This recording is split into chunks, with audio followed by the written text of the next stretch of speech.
he came in second to Keisha Dorsey, but it was a pretty hotly contested primary. Good evening, everyone.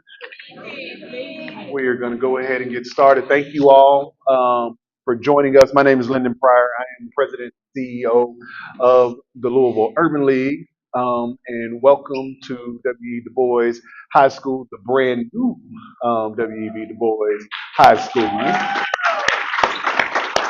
It is absolutely a beautiful facility. I said I needed to get here earlier so I could take a tour. But I want to thank the boys and the staff and administration here, as well as the staff at the district, for making these forums happen. So this is the second of five community forums for candidates running for JCPS school board. The Urban League and our partners embarked on this mission because we understand the value and the importance of education. And our school board um, are the folks who make sure that our children and the district are headed in the right direction. The decisions they make impact all of our kids. So it is important in this new situation where the legislature has decided that they are going to reduce the number of districts, and now all uh, five, from seven now to five districts are having to be resat. It is important that our community be aware and invested in who is running for these seats. And so we, along with several partners, including Clout, the League of Women Voters, Black, NCNW, the Links, ADOS, have joined together in order to host five forums over 2 weeks, one for each district, so that you, the people, and the community have an opportunity to see who is running and what their positions are. And so we hope that you will tune in. For those of you, tonight is District 2. We hope that you will tune in to this online and learn more about the candidates, their positions, and their stances on different things, as well as tune into to future forums. We've got another one tomorrow out at Eastern High School, and then we have Districts 4 and 5 that will also take place next week. All of this is under the Urban League's Power Shift campaign. The Power Shift campaign is our messaging and mobilization campaign designed to turn out the vote for the November election. We do not have a registration problem in Kentucky. We have a turnout problem in Kentucky. This last primary, only 24% of registered voters turned out to vote.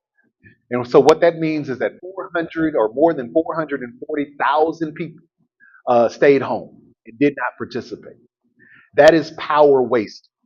And so our belief is that people need to turn out to vote, because when we turn out to vote, then the outcomes are better. We have better decision making. We have more input in the things that are going to affect our lives, whether that be the school board, whether that be the mayor's race, whether that be who's running for Senate. All of those things matter. So we are trying to get people to turn out to vote. And so one of the things that I will encourage everyone to do is to visit the Power Shift website. You can visit thepowershift26.org and pledge to vote. When you pledge to vote, that tells us that you were committed to using your voice and to using your power at the ballot box in November. Because we believe that the power is with the people. But in order for that to happen, the people have to use their power. And so please join with us on thepowershift.org, thepowershift26.org, and pledge to vote with us. Now, turning to tonight's uh, forum. And again, this is a forum and not a debate. But I want to say this. We invited across all five districts all of the candidates. And we heard from the majority of them. So for tonight's forum here in District 2, there are five candidates who will be on the ballot. Four of those candidates accepted our invitation to be here and participate in this forum. Um, you will see here shortly that there are three candidates who have showed up. Now, what we say is we will let you do with that what you will. What we believe at the Urban League is that people's presence and the way in which they show up, or if they show up, is a statement. And we believe that those who are running for office or who are in office should be held accountable for the statements that they make. And so you make those decisions and determinations, but you will get to hear from the three candidates who have showed up with us. If a fourth does appear, they will be allowed to participate. But for now, we have three, and I just want to make sure that we're clear on how that happens because we don't get to control who shows up and who doesn't show up. That is between them and the voters. And so I thank the candidates who are here. I appreciate your time and energy and being willing to have this conversation about the future direction of our district. I am now going to turn it over to our moderator for tonight. Ms. Jess Clark is uh, the education and learning reporter for Louisville Public Media, working specifically with the Kentucky Center for Investigative Reporting. She has worked all over this country and been nationally recognized for her work. But I think one of the most important things for this conversation is that she is a JCPS graduate. And so she is very familiar with the district and things that we have going on. So just thank you for being here, and we look forward to a great forum.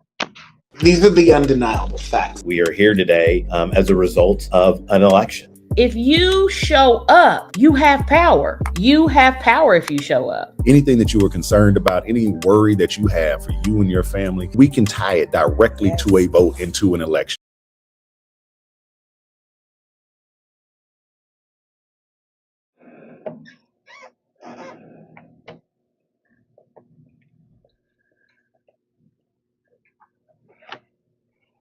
Okay, good evening. We'll kick off this forum. I'm going to ask each candidate to please introduce yourself. You'll have 2 minutes to introduce yourself and give a brief opening statement. We'll get 2 minutes on the clock up here. And if you see time going down and hear the ding, just please try to wrap it up. All right. Hello, my name is Robert Kahne. A little bit of housekeeping first. Thank you so much to the Louisville Urban League, to Jess Clark, to W.E.B Dubois High School for hosting this. And I wanted to say good luck to all the teachers and students who are doing their iReady testing this week. That's a fun and exciting time for all of us. And I wanted to bring attention to something that I learned about this week, and that's a former Wagner High School student. Wagner High School is a District 2 school who was detained by ICE. At her last green card hearing. She's one of the founders of the Future Ancestors, which is an organization that's very important to both the Louisville Urban League, JCPS, and many others. I've participated in their race for justice several times. This is a travesty, and I certainly hope that everybody learns more about this. I learned about this from my friend and JCPS teacher, Ryan Davis, and it really drove home to me that the relationship between teachers and students doesn't end when they graduate and doesn't end at the end of the school day, and is something that needs to be protected, and certainly that's the case there. My name is Robert. I've been asked several times throughout the past several months why I am doing this. I had a stock answer about how I'm a graduate and a parent in the district, about how my mother graduated from the first integrated class at Central, and my cousin was the first class promoted out of Stouffer Elementary. I crossed the whole county. But everything really changed for me a couple of weeks ago. When I sent my daughter to kindergarten for the first time. I watched her get on the bus with one of our JCPS bus drivers. She was met by a classified staff person. She was taught all day by a certified teacher, and then she went to the YMCA for wraparound services. And I realized in that moment how much I cared about this system. It went so far beyond the abstract things that I had been talking about. I have real skin in the game, and that's something to say, but I really felt it viscerally over the past several weeks. That's why I'm running for this seat, and I certainly am looking forward to this forum. Thank you. My name's Tim Shaughnessy. I want to sort of ditto to what Robert said in terms of thanking the staff for putting this on, the League of Women Voters. Tim, can you hold the microphone a little closer to your face? Thank you. I especially want to thank the staff here who picked out the artwork. Those posters, if you don't get motivated as you walk through this school, then there's just something not right with it. And this is just a very impressive environment, and you just can't help but feel the energy that must take place when the students are roaming these halls. So hats off to the people that put that together. It's very inspirational. I'm running for the Jefferson County School Board because of the recent action that was taken by the state legislature. Home rule, home control of our public education system is under attack. And we have been warned that if we don't right the ship, then their answer is subdividing the district. Well, that will be great because we end up having one challenging district, and we'll probably have 2, 3, or maybe more, depending on how many times they would split the district. That solves nothing. My campaign is about engaging the public in public education. And to do that, we need to do 3 things. We need to recognize what the state auditor said in that report. As scathing as it is, we must address those issues. We need to create a culture of accountability and expectations. And finally, we have to create an opportunity for every student to have a foundational education that prepares them for progressing steps at their next opportunity as they move forward through a K-12 curriculum. Thank you. Hello, I'm Lillian Brents, and I'm running for Jefferson County Public School Board in District 2. One of the reasons why I'm running, and probably my top priority is, and first and always, are the kids. I am a single mother of 5. Grew up in the community. I'm a graduate of JCPS. I am a former employee of JCPS, and I'm also out of everybody on this board who actually negotiated with JCPS. So I've seen JCPS from various angles. And with that being said, I just want to say we need to support our teachers and the workers that do it. A lot of times, a parent like me, I send my kids to school, I depend on y'all. It is a partnership. And so I want to be the voice at that table for the parents, the students, the teachers, the workers.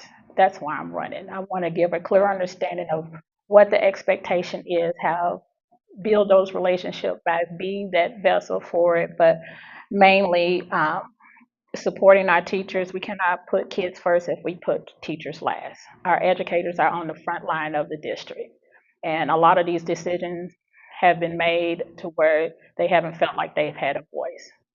That change, you have the power to change that, and that will change on November the 3rd, and that's why I'm running. Also, third, we must empower our parents and families. Being a person that negotiated with the district to provide transportation to those underserving kids, that was a hard thing. That was something that was never done. But 2 unions, workers, the community came together, including the Urban League, to assure the kids got to school. And from what I hear, they got the transportation moving. Shout outs to my workers. But also, just given that the important structure, families need to know that they have a voice. From the kids, we have a voice. Thank you very much. All right, first question. And are we going to go in the same order the whole time? Okay, thank you. All right, Mr. Shaughnessy, first question, and everyone will get this question. Have you ever been to a Jefferson County Board of Education meeting? Please share why you were there and your impressions on how the board currently functions. Yes, I have attended a meeting. I did that a couple of times when I was serving in the Kentucky State Senate. As chairman of the Senate Education Committee, I wanted to sort of see firsthand how the school board operated. As I recall, it was a pretty straightforward experience. I've had the opportunity to, while I was in the legislature, to sort of monitor and be part of the JCPS process, and specifically in terms of it related to the implementation of the Kentucky Education Reform Act. Now, what I may have seen several years ago is very different from what we have today. And I'm going to say some things about the school board. And when I say that, I'm talking about the school board as an entity. I am not talking about individuals. But if we're going to move forward, we have to acknowledge where we are. And where we are is the reality that the Jefferson County Board of Education oversees a public education system where 2/3 of our students, 2/3 of our students are not performing at reading and math state standards. That's not that's not a good sign of success. And it's been like that for some time. This isn't the recent phenomenon. So we have to acknowledge where we are before we can plan a path to go forward. Okay, thank you very much. Ms. Brents, would you like me to repeat the question? Yes, please. Okay. Have you ever been to a Jefferson County Board of Education meeting? Please share why you were there and what are your impressions of how the board currently functions? The answer would be yes. I was standing in solidarity with JCTA as things changed drastically last year. There was a lot of decision making to where a lot of people felt like their voices wasn't heard or decisions made. And even just recently when they talked about the budget, I'm sure that's why a lot of people are attracted to this race.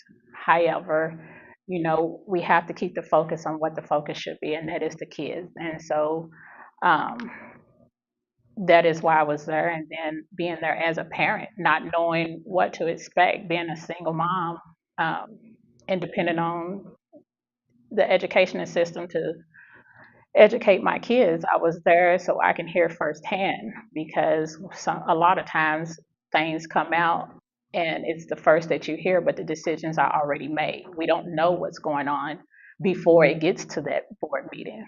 A lot of times, a lot of those board meetings, they was shut, they was crowded. It was in the parking lot, and when you change things that drastically, that quick, without involving the people, we said the people are the power, and now more than ever, they have been exercising that right, and so that's why I was there, and that's why I will continue to show up there whenever there is a thing, whether it's transportation, education. It is really all about the kids. I am a person that shows up and I fight. So it's time to put that respect and that attention back to where it belongs, and that's in the hands of the people, the kids, and the teachers and the workers. Being a former JCPS bus driver, it was hard. Thank you, Ms. Brents. Mr. Connie. No, I have not been to an in-person version of the school board meetings. I watch them all faithfully online, but the reason I don't go is because right now the way that they typically work is they immediately go into executive session, stay there for about 2 hours, come out, watch a presentation by somebody from JCPS, listen to some community feedback, which they most likely will ignore, and then vote for everything on the consent agenda, which is not the way the school board should operate. If I'm on the school board, I will make it so that I will seek to make it so that we are actually having public debate about issues that face the school board, where it would be worthwhile for people to show up, where people can actually make their case about issues in front of the school board, and we would listen and actually react to them. Things that are currently just flying through the consent agenda that need public debate, we would pull them off of there and actually have that debate. The past couple of years, and really the past couple of school boards, has not presented any sort of opportunity for public forum for people to give actual feedback to the school board inside of the actual meeting. I do know that there are several school board members who do faithfully work with their schools. I've been inside of several schools, and the way that they've drawn these districts, it's been very interesting because we've had people in different schools who've been represented by different school board members, and I've really been able to see which school board members in the past have actually been in the schools that they represent. That's something that I certainly would do, and I would certainly try to make it worthwhile to go. But right now, I just don't see the point, and that's my answer. Okay. Next question, and this one will start with Ms. Brents. The $188 million deficit exposed a breakdown in financial oversight and transparency at JCPS. What would you do as a board member to make sure the board is never again surprised by the true condition of the district's finances? Please be specific. Well, because I'm not been on the board, how I will approach those decisions, I will be open-minded and carefully reviewing the information available. it's kind of, I don't think anybody can honestly say what you would do without all the facts. However, one of the things I tell you I can do and I will do, and that is to communicate with the people that are responsible for educating our kids. I will be speaking with those parents. I will interact with those kids.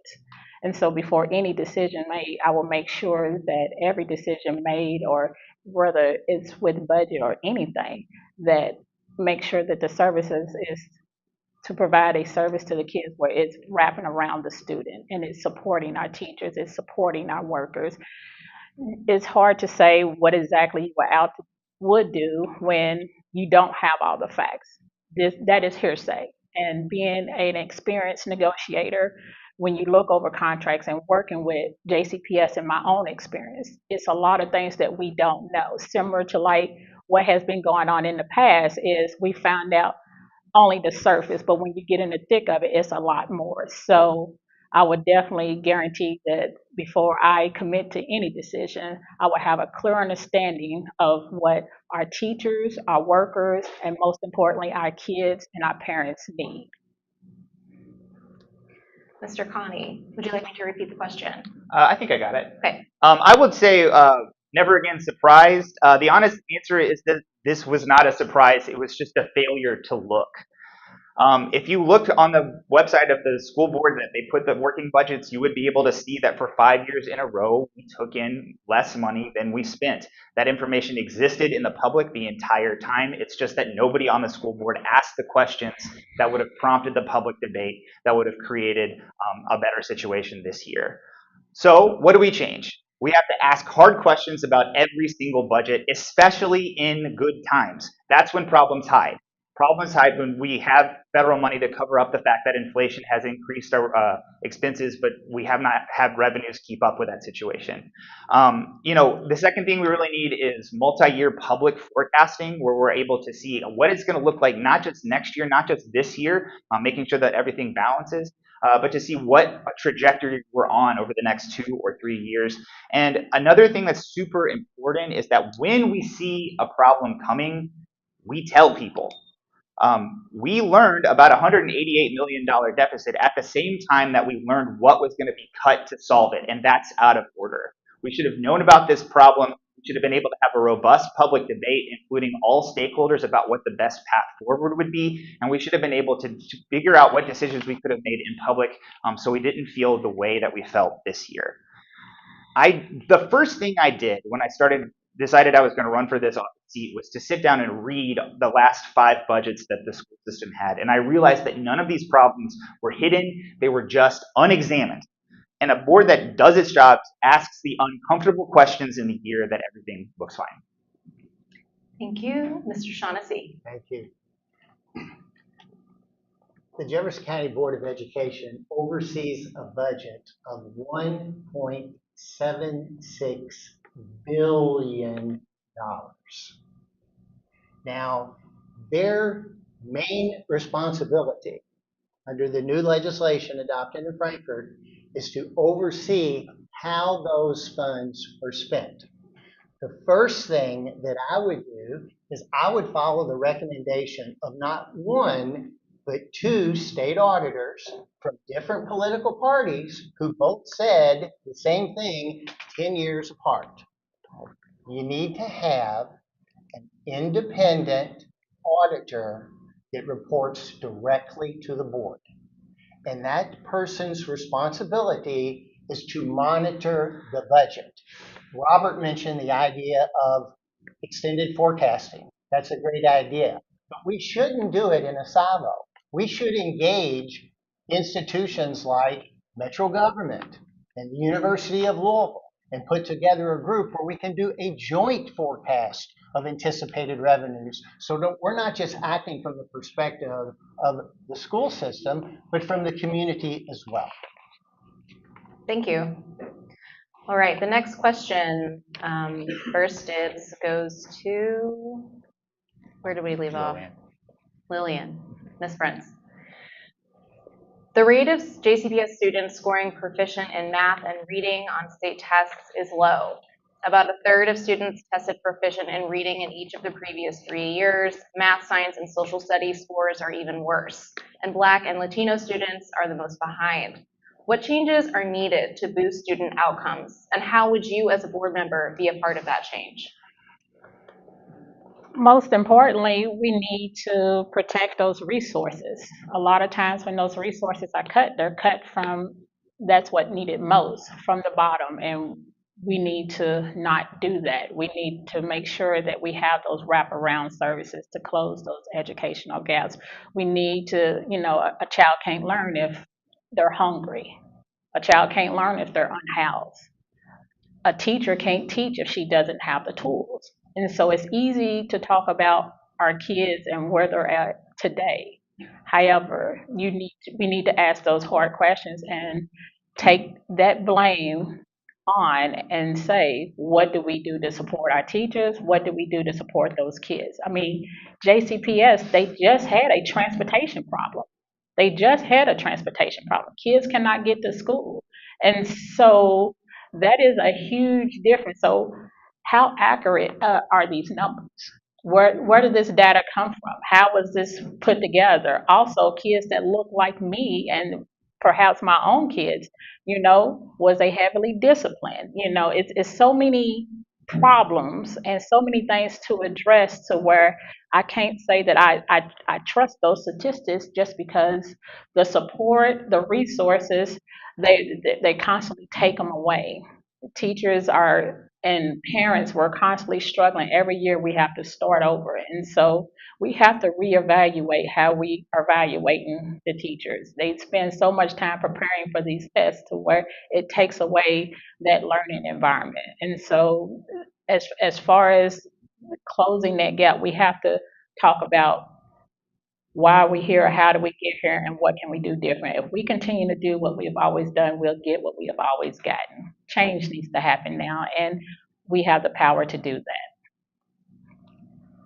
Thank you, Ms. Brents. Mr. Kahne, would you like me to repeat the question? I think I got it. Okay. Okay, so the first thing to say about this is every number that we have that's quantitative in nature like this is the product of so much more than what happens in the classroom. Generations of housing policy, disinvestment in certain neighborhoods in this city, and racism have built the conditions that these children walk into every day and are a big part of this story. But we can't back away from the fact that the number is still 36%, and that's not acceptable. What can we do?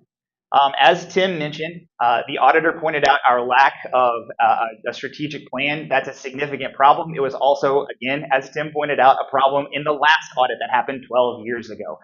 That's a big problem in itself, but that's the tool that we have to solve this problem. We have to put a 5-year plan in place with real targets, and those real targets have to be the product of every stakeholder in the room, especially the frontline people actually working with the children and the students every single day. A real plan has targets, has goals that are measurable, that are qualitative in nature, and are quantitative in nature, so that when we get 5 years later, we can look and say, did we make it or did we not? And if not, why not? And the board has undergone significant changes through SB 1, but even no matter where SB 1 lands, we will retain the right to do a strategic plan. We won't retain a lot to do over day-to-day operations, but that is the tool that we have, so we should use it to build real targets, real plans, so that we can look back and use that as an evaluation tool for the superintendent. Just mention the statistics that the state uses in terms of standards for math and reading. Statistics is when you get into using them. I'm going to say some things that are very contradictory to each other. For the graduating class of 2025, 89% graduated high school, 15% enrolled in college. 2 of 3 cannot read or calculate by state standards. Yet 80% were deemed post-secondary ready, while 8 in 10 of Kentucky's employers said that recent high school graduates are not prepared for work, nor do they have the skills that are needed. Now, none of that makes sense. So I think we should take a lesson from what's going on in the state of Maryland.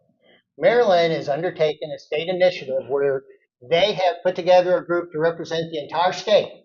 We don't need to worry about the entire state. We need to just worry about Jefferson County. We should put together a group in Jefferson County that can speak for the community, all the voices in the community. And that group should establish a community standard for college and career readiness. What does a student need to come out of high school with so that they are foundationally prepared to be a successful continuous learner for the rest of their life?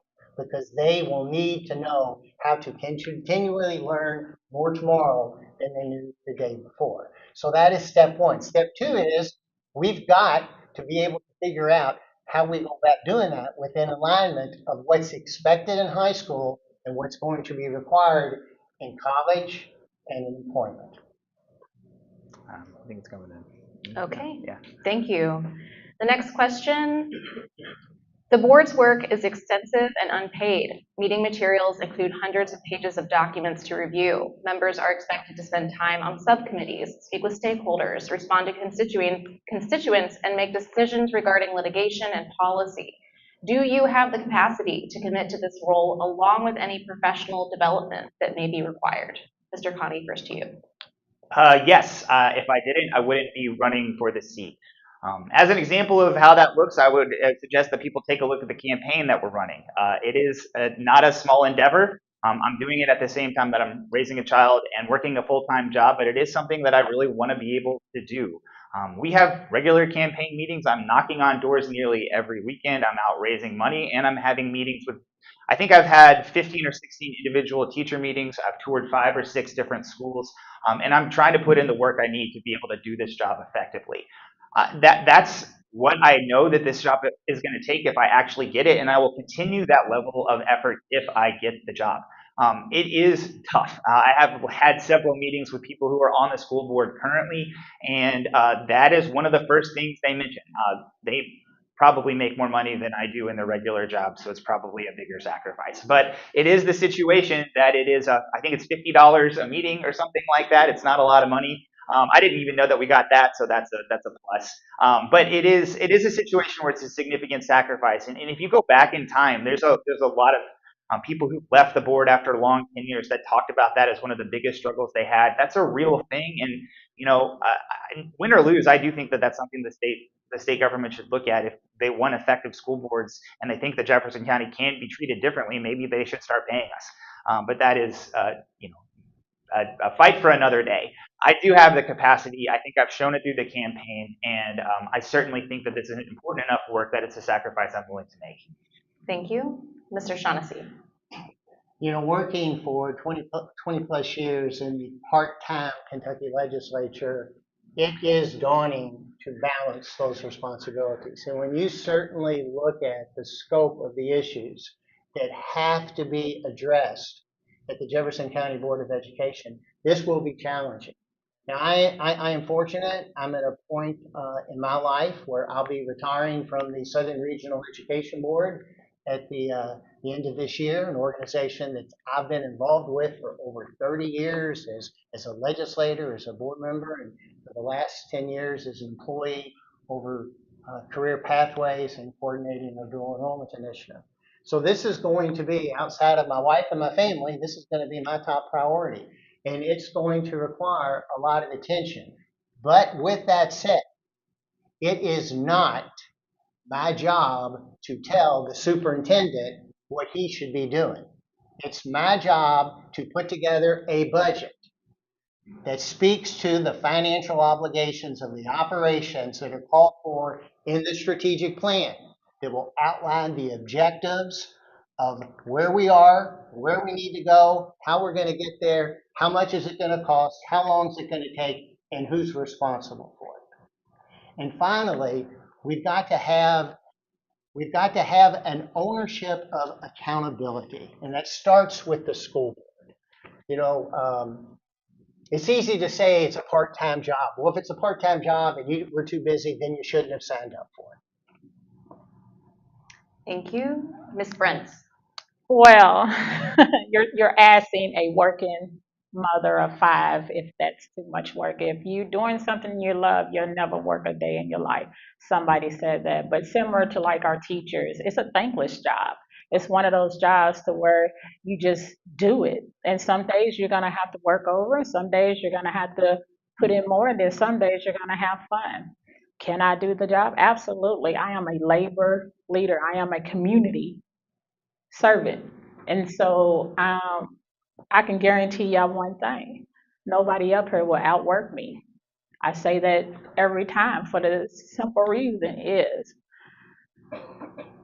our kids. And, you know, when I was driving a school bus, it wasn't just that I had kids. Those every kid that I transferred, those was my kids. And sometimes I had to show up for them in their classrooms or talk with their mothers. So can you show up for the school or can you do? The question is, we should be asking is, are we doing enough? Because that's just the stuff that the current board has been doing. I think it's more. I think we all can be doing more. I think we're going to have to step up and ask questions, do more, ask more. And if you don't know what to do, ask the workers, ask the parents, ask the kids. One of the ways that you can judge if a school board is successful is you should be able to go to anybody, whether it's the kids, whether it's the teacher, or whether it's the parents. How is my kid's school doing? How is my school system? When you travel, when you meet with your family, you're asking about those basic things. And if they can't say, hey, it's great, and they can't brag enough, then that means me as a school board person, I need to be doing more. And so, yes, that is a lot of work. Yes, just like anything else. Yes. Can you do it? Absolutely. Thank you. The next question will be first off for Mr. Shaughnessy. The legislature's passage of SB 1 shifts certain decision-making authority from the elected school board to the superintendent and raises the threshold for the board to overrule the superintendent. What is your view on this law?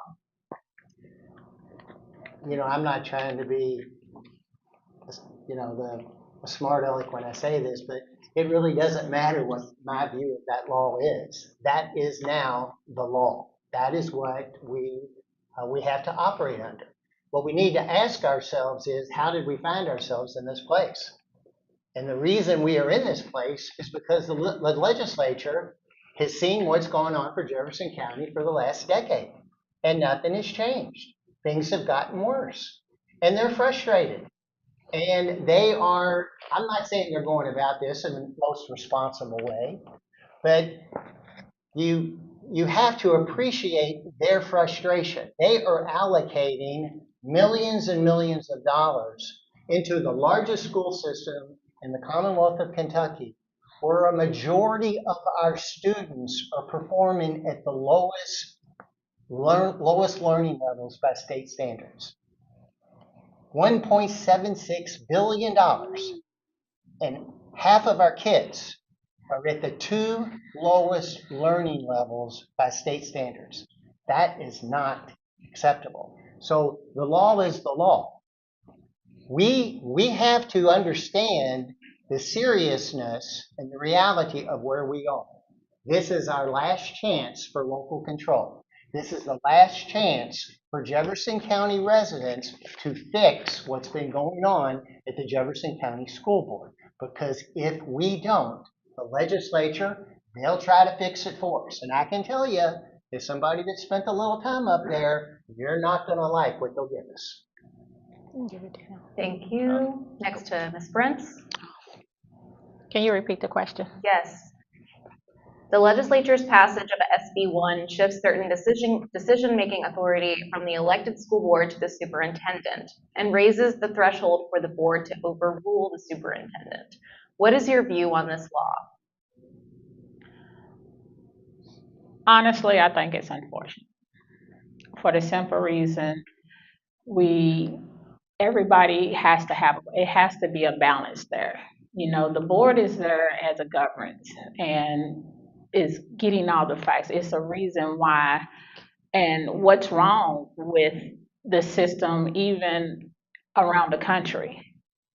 You know, it's a reason why we have one mouth and 2 ears. You have to be able to listen. One person cannot or should not make all the decisions. It should be to where everybody has an equal say, an equal opportunity, just like our kids. I mean, when you're in a household, when you're disciplining your kids, do you listen to what they have to say or do you discipline? Do you just change things in your household and not talk to them, or do you try to have a collaborative? That's similar to the school board. It's it's unfortunate, and hopefully, with the shift in the school board with new candidates, that to where we can all feel like we are team players. It should not be a us against them, or I'm gonna make all the decisions because I don't like the way that you're doing it. We have to be honest with what's going on. We have to have access to all the information so the correct decisions can be made. A lot of these decisions are made because we're only hearing partial information. Questions that you're asking today, it's not fair to ask. When you go to make a decision, when you go to the grocery store, you know how much money you got going in. And so to say, hey, I'm trying to warn you what's going on, and one person can make that decision without even hearing what's going on. We're digging a bigger hole. So I think it's unfortunate. So Mr. Connie? SB1 was a bad idea the first time, it's a bad idea the second time. The first version was struck down by the Supreme Court last December because it was special legislation that only applied to Jefferson County. They wrote very specific rules about how they could attempt to do that again. They attempted it again, passed it again, and it's been partially enjoined. So it isn't necessarily fully the law of the land right now. I am hopeful that the Supreme Court will strike it down again, but on the substance of the actual bill, putting day-to-day authority in the hands of one person and letting one person approve contracts up to $250,000 is a bad thing. This is not theoretical. This is a situation that our district has already lived through. We had a superintendent that was pretty popular in the community for a pretty long time that I don't think left on a high note, and I would blame a good portion of that on the way that SB1 operated for that person. But I do want to say what Tim said makes a lot of sense, and it's something that we should acknowledge. Frankfurt and the business leaders in Louisville that pushed for SB1 didn't do it for no reason. They did it because they were not happy with the way the school board was operating. And, you know, while I don't necessarily think it's the smart move, sometimes powerful people move in interesting ways. You shouldn't just change the rules of the game. You should try to elect a new school board. And that's what I wish they would have done. That is the reason why I'm running. I looked in the same way that these business leaders and these Frankfurt leaders saw and said we need a new school board. That's why I'm running. But no, SB1 is a bad idea, and we should not have it. Thank you. This next question, oh, sorry, go ahead, yes. No, it's Lillian. Yeah, Lillian. Yeah. No, we're just handing the mic to the right person. Okay, sorry, I was like, maybe I got confused. Okay, so this next question comes from the audience. It's a good one. JCPS faces challenges with student achievement, teacher retention, transportation, budget oversight, and public trust. If you could address only one of these issues first, which one would you choose and why? that was a long question. But as in a nutshell, is the transparency. We have to trust who we have at the table, speaking for the children, speaking for the teachers, speaking for the workers, speaking for the parents. You need a very diverse person that's going to be on the board that can speak on all those platforms, who have also negotiated with those big budgets before. I mean, dealing with something with that magnitude, you need somebody with some experience with working with the system, as far as not just looking at numbers, but looking at the services for the students, and make sure we're supporting the students as a whole, not just students. I hear a lot of talk about the budget, the money.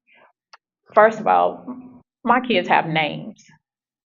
Teachers have names, and that's who's in the classroom. So we need to make sure that we are being that voice at the table, whether you're budgeting the the contract, or you're talking about whether or not this child goes home with food today, or whether or not they have transportation. That is a huge challenge. And so the biggest thing is offering that transparency and building that trust back between the community and the superintendent, and also the workers. Most importantly, the students. The students have to believe if they go to school every day, they can be successful. That's closing the gaps. That's keeping the focus on them and supporting those resources that support them, and supporting those teachers, listening to those teachers, listening to those workers, and asking them what they need, and delivering that when you're on the table making those decisions. That's what you need. And building that relationship with the superintendent.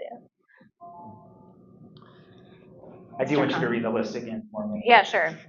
JCPS faces challenges with student achievement, teacher retention, transportation, budget oversight, and public trust. If you could address only one of those issues first, which would you choose and why?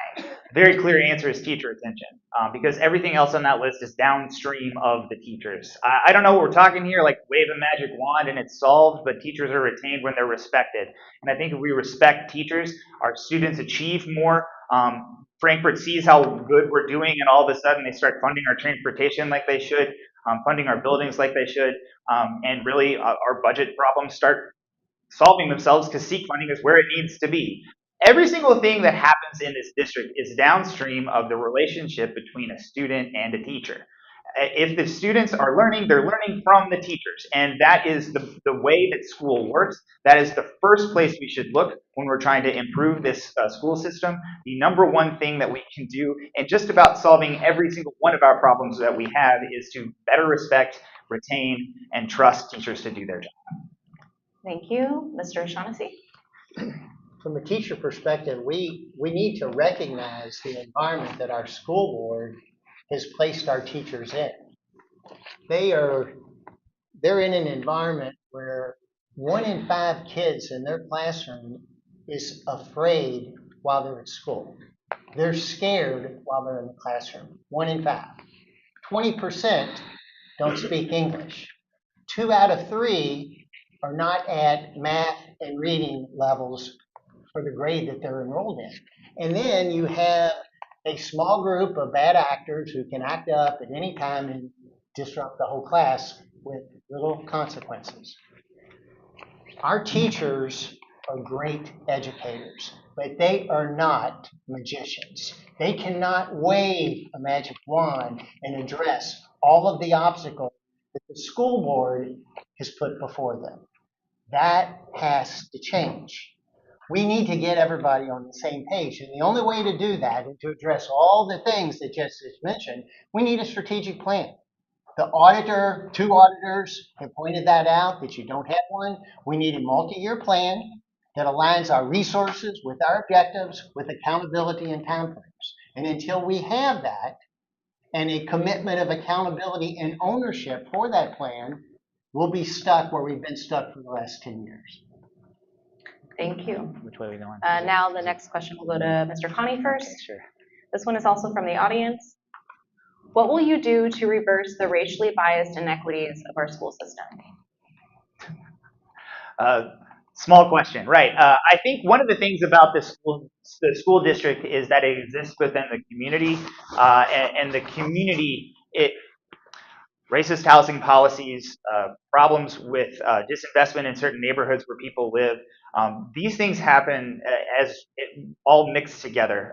There is no one way that the school district can go about solving these problems, but we have to be part of the solution. And honestly, okay, so my day job is that I'm a data scientist, and I dig into data and I work with this stuff all the time. And like I said, the first thing I did when I decided to run for this office was to dig into the budget. The second thing I decided to dig into was the student achievement scores.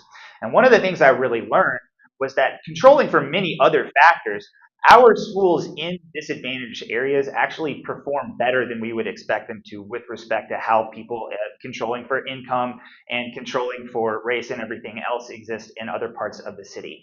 We have to recognize that JCPS is the one community organization that's actually reaching down into parts of this community that are facing real challenges and meeting people where they are. I don't see the city doing that. I don't see the state doing that, but I do see JCPS doing that every single day. And yes, okay, how do we actually do it? We have to increase our commitment to wraparound services. How do we do that in a deficit environment? Well, number one, we have to protect the things that are working. Last year, we worked very hard. I wasn't there, but many other people were to keep our mental health professionals employed. That was the right call. We're probably going to be asked to look at that again. We have to fight to protect the things that work, and that's one of the things that works. Secondly, we have to strengthen our partnerships. This budget includes $1 million for a partnership with the Louisville Urban League, this organization. That's a great model. We should find ways to partner with community organizations to provide the things that our central office can't build automatically. And then third, we have to continue to advocate for the resources that we need to do our jobs, and that means going to Frankfurt, and that means going to our community if we need to. Thank you. Mr. Shaughnessy. I wish I had an answer for that. I feel sorry for my children and for a generation that grew up hearing the political voices of today. I was very fortunate. When I grew up, there were political voices that challenged you, not what you were going to take from your country, but what you were going to give your country. You had people like Martin Luther King who challenged you to look into the mirror and look at yourself and look at how you see your brother just because his skin is a different color. And if you look at the story of the people that Dr. King motivated and the tolerance that they demonstrated by that commitment, and for somebody who has trouble controlling their temper, how they did that when their very lives were at stake. But their cause was more important than the physical statement. We don't have leaders like that today. I mean, we don't.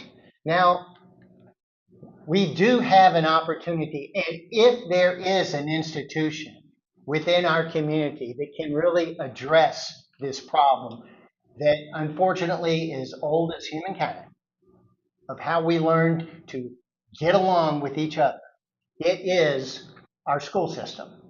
And it should be an environment where students feel that they are safe. They feel that they are respected. They feel that they have a chance. And that chance isn't determined by where they live, who their parents are, or what the color of their skin is. It's about the character that is described within this building. And when you look around at those posters and they talk about values like leadership and commitment and self-service. So I wish I could wave a wand. I can't. Thank you. Ms. Brents. Can you repeat the question? Yes. What will you do to reverse the racially biased inequities of our school system? Well, I'm doing the first thing possible is running for a school board. Diversity is just that, diversity, and it's those wraparound services, acknowledging things in my community that are challenging to where it's not addressed. Meet the kids where they are, support our teachers. I mean, if the kids are going through it, then everybody in that classroom is going through it. Or if there's a need, and so supporting those services, making sure that we are putting those resources in the classroom, in the schools, in the teachers. We have to have an honest conversation. We have to start being honest, and whether people want to hear it or not, when people have all the facts, they make the best choices. But when you talk about diversity, look at our panel. Oftentimes when I'm going in rooms, it's just me. Kids are like that too, whether they're in classrooms to where it's honors or it is regular class. Sometimes, those kids feel alone, and that interferes with them learning. And so creating a classroom to where every kid can thrive. Every teacher has the resources so she can reach those kids. It's not just the manuals and the centrals. We have Wagner, we have Corbridge Taylor, Lockoff Elementary. We have to do a better job of that inclusion. We have to do making sure that we are fostering those relationships in the community of those schools where they are a part of that program to where they can address those issues. What it is, it looks different from Hurstbourne than what it is on Broadway. Driving a city bus every day, you kind of see where things change drastically. And so this is the best that I can do right now is to run for office to provide that diversity and to bring what I have at the table to the table. Thank you. The next question will go first to Mr. Shaughnessy. JCPS is rolling out a plan for the use of generative AI in teaching and learning this year. What is your view on generative AI in the classroom, and what guardrails do you think should be in place? You know, I am so glad that you asked that question, because up until just the other day, I got a questionnaire from the Courier Journal, and they asked that question, and now you've answered. I mean, before then, for weeks, AI never came up. And I can tell you at the Southern Regional Education Board, I mean, if we go in any of our 16 states, including Kentucky, within 5 minutes, AI comes up because it is everywhere and it is not going away. We do have to have safeguards, but we need to make sure that our students are prepared to successfully navigate both the opportunities and the challenges with AI. And there are lots of threats out there. And this can be some scary stuff. And anybody that says they know how it's going to play out, I think they're kidding you. Because this is something that has great potential, but it's got great risk. But there are some indications out there that it can be a successful learning tool. Certainly, it can be an effective planning tool, but it is not a substitute for human contact. And that's the thing that doesn't matter how powerful it is, or the potential of this, or the opportunities there, it will never replace that human contact, that special connectivity that teachers have with their students. That is the secret sauce of student success. Thank you. Ms. Brents. Oh. AI is a tool, not a replacement. Similar to AI should be used as a tool, as a support, but not a end all or a replacement. That's just how I feel. It should be some parameters, some structure around there. However, our teachers in the classrooms, our students, I mean, I don't know if AI will catch if a child is struggling, you know, or if a child has some other needs in there, or I don't know that AI will, it has to be fed that information. However, nothing is going to ever replace a human being. That is a tool that is not, it doesn't have to necessarily be a bad thing, but it should be used as a tool and not as a replacement. So when you're dealing with, and it should be some parameters, some structures. I don't think we know enough about it to limit, because just speaking from a parent standpoint, I try to limit my kids' screen time. I'm still one of these parents that tell them to go find something to do, go ride your bike, and I can only imagine, being in a classroom. I know the teachers, they need that support. And so AI is just the new hottest thing, and we'll probably 10 years from now see the repercussions. It is a tool and not a replacement. I don't know what else to add to that other than, like, we have to listen to our teachers and what they need, and we have to do a little bit more, set some parameters around that, because a lot of times people like to do what's easy opposed to what's needed. And so that is just something new, and given what happened at the council the other day, those data centers, they all work together. So we just have to be careful how we introduce that new information to our kids and value those good relationships with our teachers in the classroom. Thank you. Mr. Kahne. Yeah, we definitely need guardrails, and we need them right away, because this isn't a problem in the future, it's a problem right now. So let's talk about something that's been in the news this week, and that's that somebody sent home from the classroom a handout with a bunch of AI slop on it. Let's talk about that incident. That is unacceptable. We have to be able to say that right away. That's not something that should be allowed. But let's talk about specifically what went wrong there. It's not that the teacher used a tool, it's that they didn't check in on the tool. They didn't work with the results of that tool, and they gave something out that was wrong, and that's how these systems work. They can be extremely confident, they can be very fluent, and they can be deeply incorrect. And that takes a human to look at and figure out what to do correctly. So, guardrails. What should they be? For me, right away, there should be 3 of them. First of all, disclosure. You have to say when you're using it. If you are using it, you have to say that, and you have to say that to the students, to the parents, to the administrators, to everybody involved in the situation. The second guardrail, data protection. These systems are owned by massive corporations who exist based on our data. That's how they make money, and they use it against us to make us do all kinds of things. There was a story just today in the Courier Journal about the Roblox company using an 8-year-old accepting an acceptable use policy that they thought should shield them from liability. That's insane. Those are the types of corporations we're dealing with. And lastly, if you talk to any middle or high school teacher, we need an academic honesty policy, because that's one of the things that's being used for all the time. This policy needs to be teachable rather than purely punitive, so people learn from it. We are training. The point of school is to learn how to live in the world, and our children are going to live in this world. If you turn on the television, if you turn on your phone, if you turn on your computer, you cannot escape AI.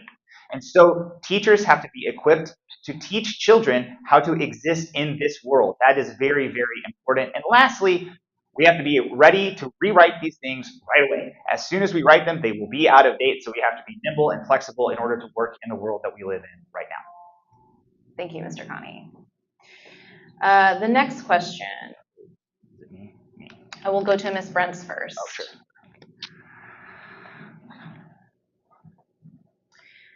How would you, as a school board member, hold the superintendent accountable for leading the district to success? Well, it's that transparency, the accountability, and with all that in mind, we have to put our kids first.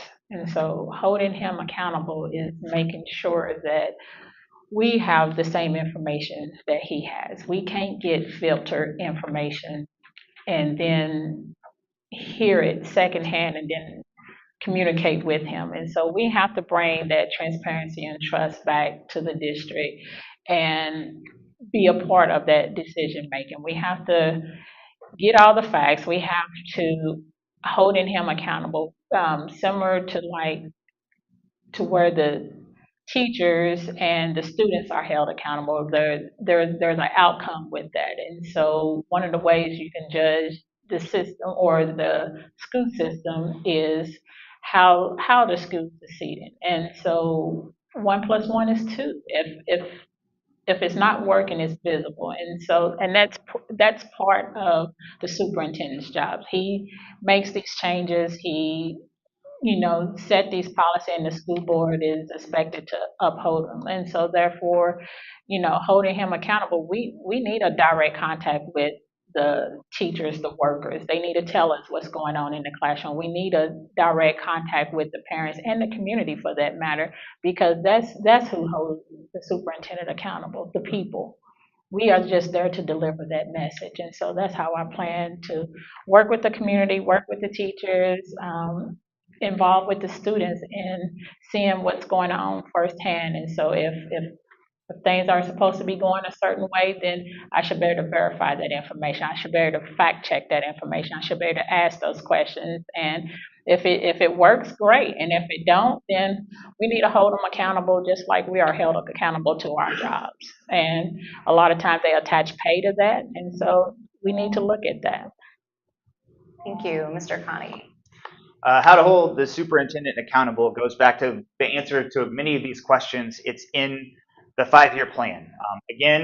Again, this is a plan that the recent state audit said we did not have. It's the same thing that the audit 12 years ago by an auditor in a different party also said we didn't have. That's not a bad year. That's a chronic condition that we're facing. We have to have that because we have to have accountability targets that we set and that we can measure against. Those have to be quantitative and qualitative, but they have to be measurable, and we have to be able to come up with these targets with every stakeholder in the system, whether that's the community members, that's parents, community members / taxpayers, parents, administrators, especially the people, frontline staff, both classified and certified teachers, everybody in the building, every single person has to have a hand in creating these targets. The superintendent themselves has to be involved in creating these targets, and we have to look at them, we have to set them, and then we have to let time elapse and then measure backwards against them. That's really the only tool under SB1 that the school board retains to be able to do this kind of work,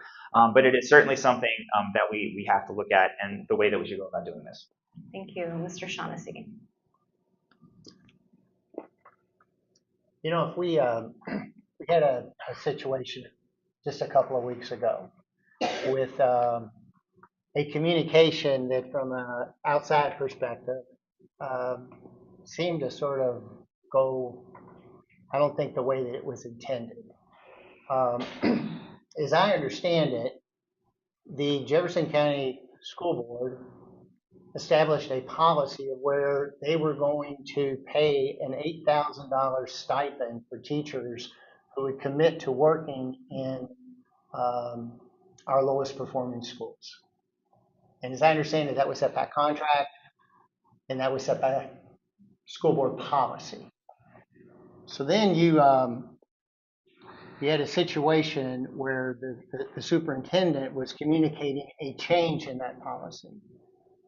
Where just a few days before school, a couple of hundred teachers were told that they are no longer going to get that $8,000 stipend, but their work scope is going to stay the same. Now, that then sort of begs a question. Was there a meeting that the board had with the superintendent? That's existing school board policy. The superintendent shouldn't be able to change that policy without board approval. Was that board approval given? If it was, then the school board did a terrible disservice to the superintendent to put him in that environment and to take the heat that he has taken. That was not his decision. It was the decision of the school board. That is a lack of transparency, and that is certainly a lack of accountability, and that is a disservice to our superintendent. That's all the questions that we have time for. I'll give you guys each, we're a little over, so I'm going to give you each 1 minute for a closing statement. Sure. First of all, just thank you to W.E.B Dubois High School, Jess Clark, Louisville Urban League, all the other sponsors. I think that this debate, in a lot of ways, or at least my approach to this debate, is a microcosm of how I would approach the school board as a whole. Last night they had the District 1 school board debate or forum, and I stayed up and watched the whole thing, wrote down all the questions, and wrote out what all my answers would be to all the questions. And it turned out that that's what a lot of the questions were. We know the questions, and we can do the work to find the answers, so we're prepared to solve the problems of the school district. I would bring that same approach to how I would govern on the school board. I would do the work, I would find the questions, and then I would work very hard to find the answers. Thank you. Mr. Shaughnessy. Thank you. We need to take a realistic, a cold, hard look as to where we currently are, and we need a plan to where we want to be. And that is going to require the engagement of the public and public education. And frankly, the public has not been involved in the business of the Jefferson County School Board.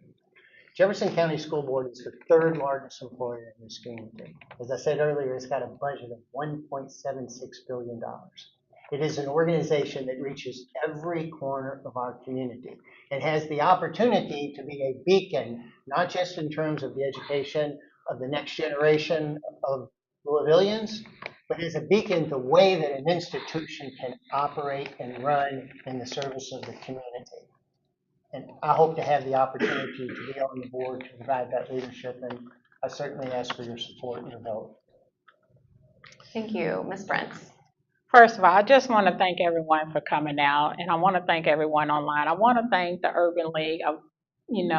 This is a full circle moment, and most importantly, I want to thank the community and the kids and the parents and the teachers in this forum, given, I know how important this decision can be. And we want to thrive, we want to grow, we want to be successful, we want to close those educational gaps, we want to build a school system that we all can succeed and be a part of. Most importantly, we all want a voice. We all want our seat at the table. And so we need to make sure that we are supporting those who are doing the working people. And so thank you for the opportunity. Thank my candidates over here as well, because at the end of the day, we have one common goal: growing, developing, and supporting JCPS family, kids, and teachers. Thank you. All right, thank you to all the candidates for showing up tonight, and thank you to everyone in the public and online who was following along. It's great that we have such an engaged community that cares enough to spend an evening here. Thank you to the Urban League, and I hope you all enjoyed and got the information that you were looking for.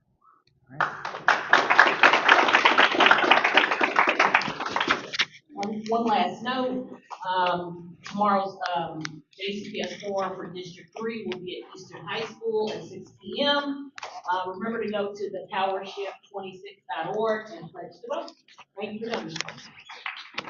These are the undeniable facts. We are here today as a result of an election. If you show up, you have power. You have power if you show up. Anything that you were concerned about, any worry that you have for you and your family, we can tie it directly to a vote into an election.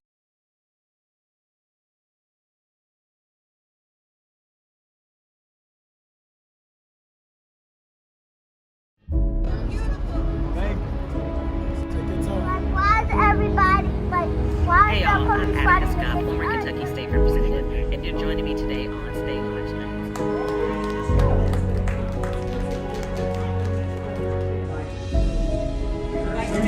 We will continue to provide updates as we have more information.